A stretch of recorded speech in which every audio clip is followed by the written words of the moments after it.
ఓం నమశివాయ. ఆణిముత్యాల ఛానల్కి స్వాగతం అండి. ఇక ఈరోజు వీడియోలో మనం ఏం చూస్తున్నామంటే, ఈరోజు ముఖ్యంగా ఆయుష్, ఆరోగ్యం, ఐశ్వర్యం అంటే ఈ మూడు కలిపి ఆయుష్ ఉన్నవాడు ఆరోగ్యంగా ఉంటాడు, ఆరోగ్యం ఉన్నవాడు ఐశ్వర్యంతో ఉంటాడు. ఈ మూడింటికి ముడిపడి వశీకరణ దేని ద్వారా వశీకరణ చేయాలంటే మారేడు దళం. శివ పూజలో ఎంతో ప్రాముఖ్యత గలదు, ఎంతో విశిష్టత కలదు. అందరికీ తెలుసు, పూజలో యాగాలలో పాల్గొంటే ఎంత పుణ్య ఫలితం వస్తుందో.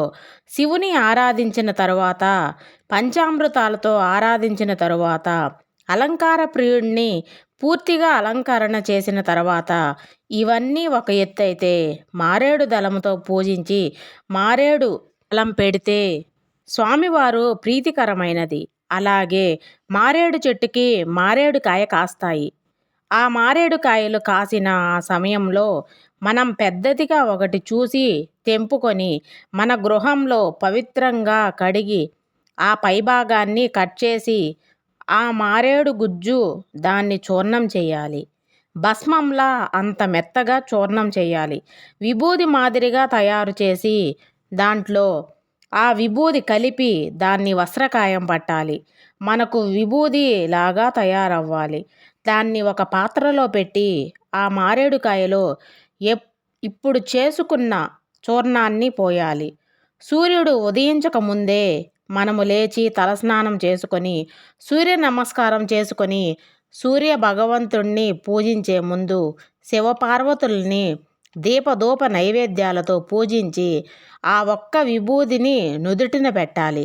నుదుటిన పెట్టితే మన యొక్క బ్రహ్మరాతని ఏమేమి రాశాడో, ఏమేమి విధులు చేయాలో, మన జీవన గమనం సాధించాల్సి వస్తుంది.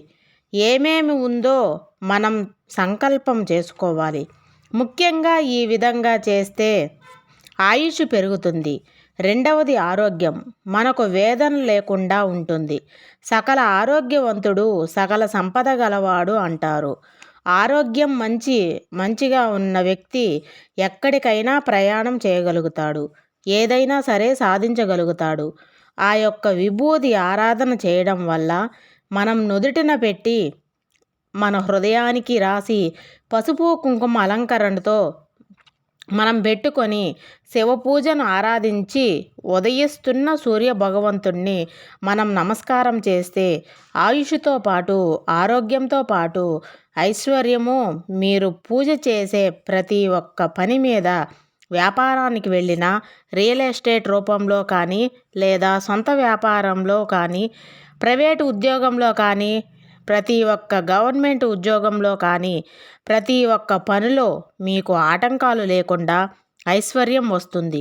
ఖచ్చితంగా 10 మందికి మీరు అన్నదానం చేసినంతగా స్తోమతి మీ దగ్గర కలుగుతుంది. ఈ వశీకరణ చేయడం వల్ల శివపార్వతులు కొలువై ఉంటారు. ఇదే ఈ మొక్క మారేడుకాయ వశీకరణ అంటారు. దీన్ని పరిపూర్ణంగా అవలంబించి శక్తితో ఆరాధన చేసి ఈ మంచి విషయాన్ని మీకు తెలపడం అవుతుంది. శివభక్తితో మీరు జీవితాంతం ముందుకు వెళ్ళండి. ఆ శివయ్య అనుగ్రహం వల్ల మీకు అన్నపూర్ణేశ్వరి శివపార్వతుల వల్ల ఈ వశీకరణతో సకలం సిద్ధిస్తాయి. మీ ఇంట్లో కొలువై ఉంటారు. మీరు శివపార్వతులు వశమైపోతారు. ఈ మంచి విషయాన్ని, ఈ వీడియో మీకు నచ్చినట్లయితే ప్లీజ్ లైక్ చేయండి, షేర్ చేయండి, సబ్స్క్రైబ్ చేయండి ఫ్రెండ్స్. ఓం నమశివాయ.